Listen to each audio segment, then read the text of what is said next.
Bonjour et bienvenue dans cette vidéo qui va vous montrer comment utiliser le menu équation de votre calculatrice pour résoudre des équations du second degré. Je vous ai mis une équation du second degré que l'on va du coup résoudre à l'aide de la calculatrice et de ce fameux menu équation. Donc j'ai 4x au carré plus 7x moins 8 égale 0.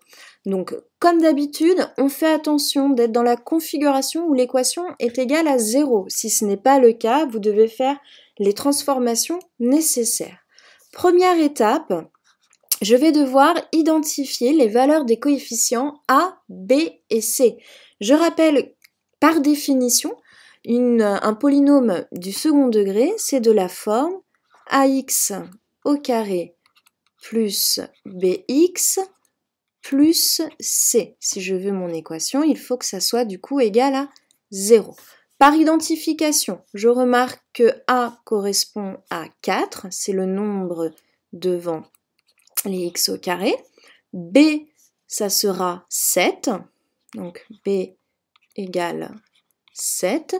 Et la valeur de C, ici, correspond à moins 8. Donc prenez le temps de faire cette étape. Vous pouvez faire un code couleur comme on a vu dans les vidéos précédentes si ça peut vous aider. Sur votre calculatrice, vous allez maintenant chercher le menu équation. Alors soit c'est écrit équation en entier, soit ça sera seulement écrit équoi, du coup le début du mot équation.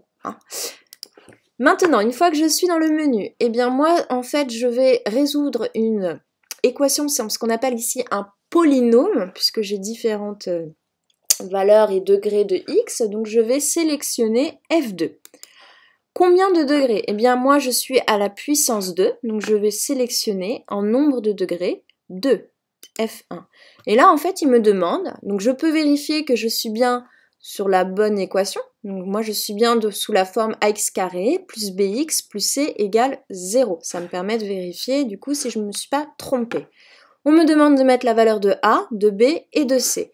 Donc moi j'ai identifié que A c'était 4, donc je vais valider par 4, B on a 7, et C, j'ai moins 8. Moins 8, je valide. Et ensuite, je vais demander à ma calculatrice de résoudre cette équation. Donc, je vais lui demander de chercher les solutions. Donc, je vais sélectionner l'onglet Solved.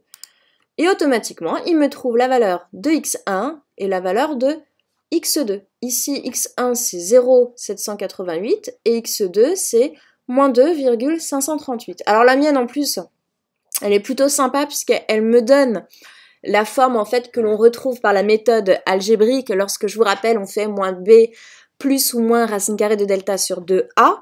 Je suis pas sûre que les vôtres le fassent, mais au moins ça vous permet de vérifier lors de vos évaluations que vos méthodes vous donnent les bonnes solutions.